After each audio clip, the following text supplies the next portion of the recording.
Assalamualaikum warahmatullahi wabarakatuh. Perkenalkan, nama saya Irliana Hardianti. Saya perwakilan dari kelompok 7. Di sini saya akan memaparkan materi terkait dengan akad wakalah dan akad rahan. Sebelum kita mempelajari lebih lanjut, perlu teman-teman ketahui apa sih akad wakalah dan akad rahan itu? Baiklah, kita akan masuk pada materi yang pertama, yaitu akad wakalah. Wakalah adalah akad yang memberikan kuasa kepada pihak lain untuk melakukan suatu kegiatan di mana yang memberi kuasa tidak dalam posisi melakukan akad tersebut. Akad wakalah pada hakikatnya adalah akad yang digunakan oleh seseorang apabila dia membutuhkan orang lain atau mengerjakan sesuatu yang tidak dapat dilakukannya sendiri dan meminta orang lain untuk melaksanakannya. Landasan hukum wakalah. Islam mensyariatkan wakalah karena manusia membutuhkannya. Tidak semua manusia berkemampuan untuk menekuni segala urusannya secara pribadi. Ia membutuhkan kepada pendelegasian mandat orang lain untuk melakukannya sebagai wakil darinya.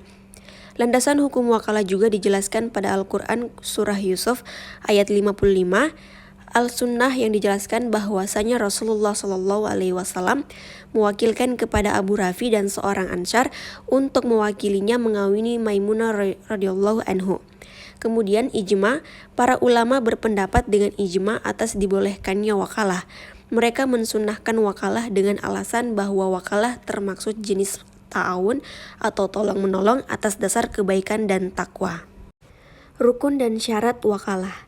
Rukun wakalah yaitu yang pertama, orang yang memberi kuasa atau al-muwakil, yang kedua, orang yang diberi kuasa atau al-wakil, yang ketiga, perkara atau hal yang dikuasakan atau al-taukil, yang keempat, pernyataan kesepakatan atau ijab dan kabul. Syarat wakalah yaitu yang pertama, cakap bertindak hukum untuk dirinya dan orang lain, memiliki pengetahuan yang memadai tentang masalah yang diwakilkan kepadanya, serta amanah dan mampu mengerjakan pekerjaan yang dimandatkan kepadanya. Kemudian, dapat mengerjakan tugas yang diwakilkan kepadanya, serta wakil adalah orang yang diberi amanat. Jenis-jenis wakalah. Yang pertama, al-wakalah al-khosas adalah profesi pendelegasian wewenang untuk menggantikan sebuah profesi pekerjaan yang bersifat spesifik. Yang kedua, al-wakalah al-ammah adalah profesi pendelegasian wewenang yang bersifat umum tanpa adanya spesifikasi. Misalnya seperti, belikanlah aku mobil apa saja yang kamu temui. Yang ketiga, al-wakalah al-muqayyadah dan al-wakalah mutlaqah adalah akad di mana wewenang dan tindakan si wakil dibatasi dengan syarat tertentu atau dengan menyebutkan harga. Sedangkan al-wakalah mutlaqah adalah akad wakalah di mana wewenang dan wakil tidak dibatasi dengan syarat tertentu atau tidak menyebutkan harga. Berakhirnya akad wakalah. Akad wakalah berakhir apabila yang pertama, matinya salah seorang sahibul akad atau orang-orang yang berakad atau hilangnya cakap hukum.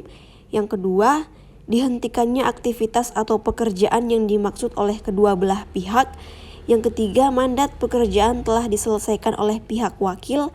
Yang keempat, rusaknya objek yang diwakilkan untuk ditransaksikan, misalnya dalam akad jual beli atau ijarah atau sewa.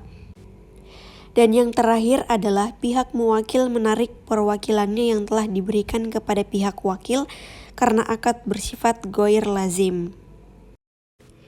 Kita masuk pada materi yang kedua, yaitu akad rahan atau gadai.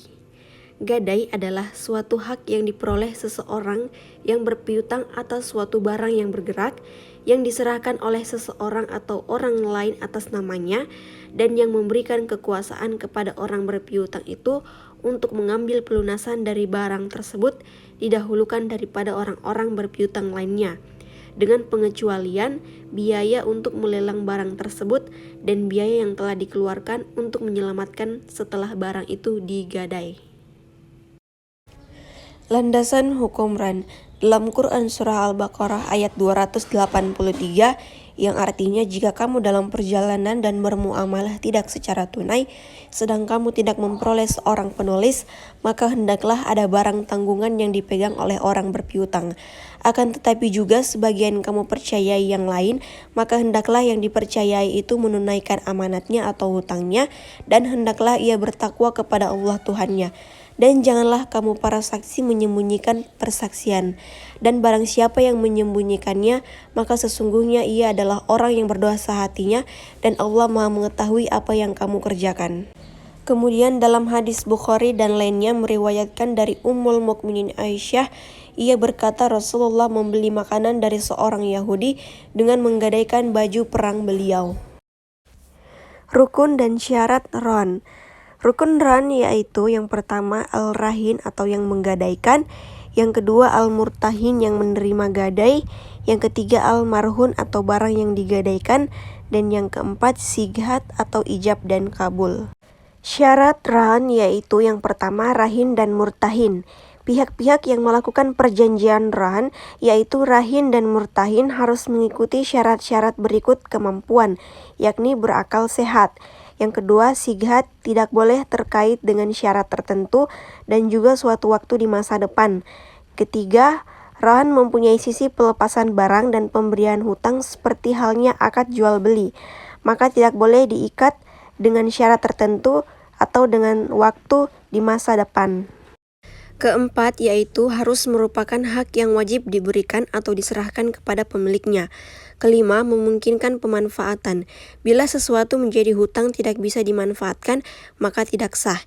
Yang keenam, harus dikuantifikasi atau dapat dihitung jumlahnya. Bila tidak dapat diukur atau dikuantifikasi, maka ron itu tidak sah. Akad perjanjian ron. Ulama Syafi'iyah berpendapat bahwa pegadaian dapat dinyatakan sah apabila memenuhi 3 persyaratan, yaitu yang pertama, harus merupakan barang karena hutang tidak bisa digadaikan. Yang kedua, penetapan kepemilikan pegadaian atas barang yang digadaikan tidak terhalang seperti mushaf. Yang ketiga, barang yang digadaikan bisa dijual manakala sudah masa pelunasan hutang gadai.